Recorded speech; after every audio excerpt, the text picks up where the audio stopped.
Hola, ¿qué tal? Buenas tardes, bienvenidos a su programa Desde tu Mirada. Son las 6:05 y tú estás sintonizando el 1040 de AM si nos escuchas desde Guadalajara, Jalisco, o el 1530 de AM si nos estás escuchando desde Austin, Texas. Los teléfonos para Guadalajara 3122-1190, 3647-1883, y si nos escuchas desde fuera del área metropolitana hay una línea nacional sin costo, el 01807-275420. Para las personas que nos escuchen desde Austin, Texas, está la línea directa 512-215-4909. Y para todo el mundo puedes contactarnos, escucharnos, vernos y también comentarnos a través de la sala de chat en www.radiomujer.com.mx. Estamos aquí, tus psicoanalistas de la radio, José Luis Amarripa, y tu servidora Gabriela Maldonado. ¿Qué tal, José Luis? ¿Cómo estás? Muy bien, gracias, Gaby. ¿Tú cómo estás? Bien, a gusto ya con este ambiente cada vez más sequecito. Sí, hombre, se dejó venir el otoño. Más soleadito, sí, como de esta semana, ¿no, José Luis? Sí, yo como... esta semana lo sentí ya inminente. Sí, de repente nada más dijo hoy. Hoy, y ya. Sí. Y bueno, el día de hoy vamos a hablar a propósito del hombre que no se expresa. Fíjate, José Luis, que acá en muchas ocasiones, en función a otros temas, nos vemos en la necesidad de explicar como las características que definen en sí lo que podemos considerar masculino, femenino. Y hablamos siempre de una predominancia, jamás de una cosa excluyente. A lo que me refiero es a lo siguiente: hemos hablado de los aspectos activos y pasivos de la personalidad. No, a lo mejor suena inmediatamente un aspecto pasivo en contraste con uno activo como algo, como si fuese una desventaja. No es así. Entre los aspectos pasivos de la personalidad se encuentran, por ejemplo, la receptividad, la capacidad de contención, todo esto que efectivamente caracteriza más la identidad femenina. ¿Por qué? Bueno, ya lo hemos hablado en otros momentos. Parte de la definición sí biológica, pero no es porque sea genético. Quiero que en verdad me interesa mucho que se logre hacer la diferencia de esta concepción biologicista, donde se asume que bueno, que ya tenemos el gen de la receptividad, por ejemplo. No es así.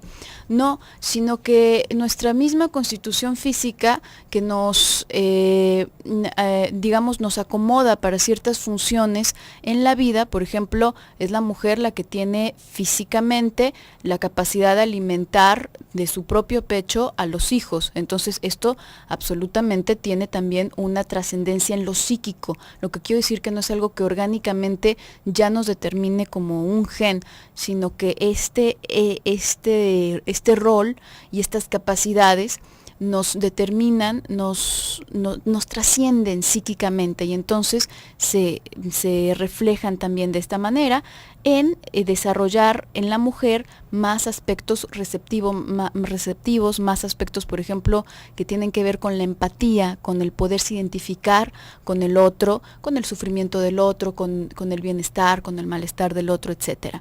Esto abre la posibilidad de que para la mujer sea más fácil el expresarse y también el poder como tolerar, no tolerar en un aspecto negativo, sino como poder contener los afectos de las otras personas, la tristeza de la otra persona, como acompañar a lo mejor en este dolor, en este malestar, etc.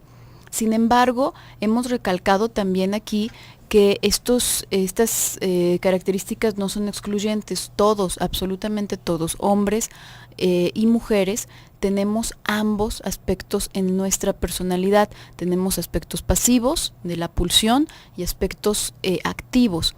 La única cosa que hace la diferencia es la predominancia, ¿no?, de unos u otros. La mujer suele cargarse más hacia estos aspectos pasivos, el hombre suele cargarse más hacia los aspectos activos, que tienen que ver con la protección. Por supuesto se relacionan con la diferencia biológica también, la capacidad física que tienen en contraste con la mujer, etcétera. Por ahí, si nos metemos ahorita en discusiones, José Luis, como sexistas, en donde a lo mejor puede salir alguna feminista diciendo, no, bueno, pero yo corro y hago tanto ejercicio y tengo una musculatura igual que un hombre. Bueno, eso ya entraría en algún otro tema, no en el de hoy, que tendríamos necesariamente que hablar a propósito de la histeria, ¿no? Y de la negación de la propia identidad femenina. Sin embargo, hoy nos corresponde el hombre hablar acerca de la expresividad del hombre, y yo creo, José Luis, que esta línea, que a veces puede ser difusa,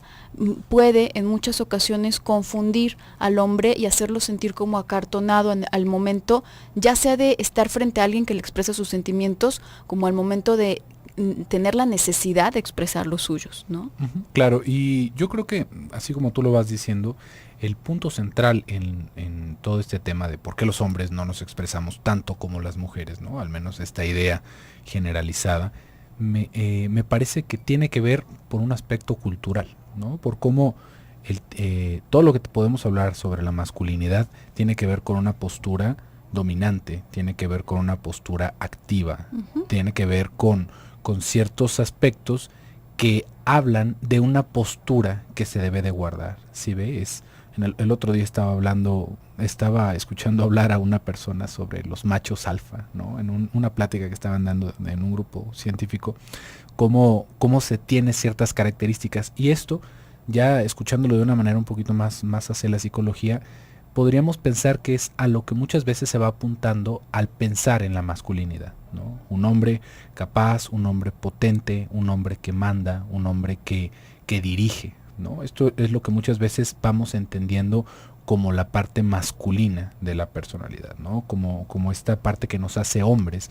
Y para mantener esa idea, digamos que se tienen que renunciar a otras cosas, se tiene que hacer, no como una renuncia como tal, sino que se tiene que, digamos, no demostrar tanto otras partes de la personalidad, como por ejemplo el propio dolor, ¿no?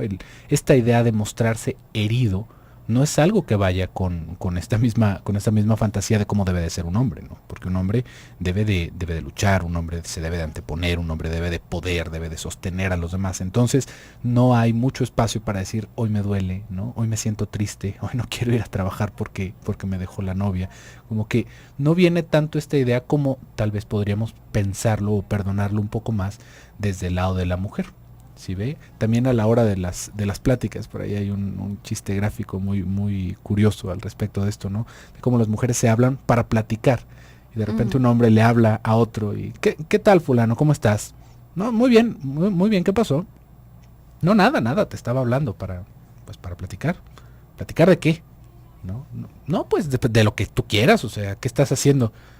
Fulanito, estoy trabajando, ¿qué quieres? ¿No? Como que no hay ese momento en el que se establezcan estos lazos afectivos, ¿no? Tan fácilmente entre hombres, ¿no? Como se puede hacer entre mujeres. ¿Por qué? Porque ahí hay un temor como muy intrínseco, muy masculino, de que si nosotros nos dejamos ver sensibles, nos estamos haciendo mujeres, ¿no? Si nosotros empezamos a contactar con estas partes tiernitas de nuestra personalidad, no se entiende en primer momento como algo muy normal, sino que es pensar que me estoy haciendo mujer. Me estoy haciendo un homosexual, tal vez por estar mostrándole mi afecto a mis amigos, por abrazar a un hombre, o qué quiere decir todo esto. Y esto, como le digo, gracias Claudia, podríamos pensarlo como una cosa solamente cultural, ¿no? Es que a los hombres se les educa de tal manera, pero no nada más en esa parte de la cultura de la educación que se nos puede transmitir como hombres, sino en el papel que se nos da como hombres, en el papel que se nos da dentro de la cultura y en el papel que se nos da dentro de la organización familiar. Entonces es una cosa como más, ¿cómo lo podríamos decir? Más enraizada en el hecho de ser hombre. Y esto de no expresarnos, creo que también hay un malentendido, Gaby. Esto de que los hombres no nos expresamos, muchas veces se utiliza en lugar de decir los hombres no se expresan tanto como las mujeres. Porque los hombres por supuesto que nos expresamos. O de la misma manera. Por supuesto que se nos nota que nos duele, por supuesto que se nos nota que estamos tristes, pero no lo hacemos de la misma forma que lo hacen las mujeres.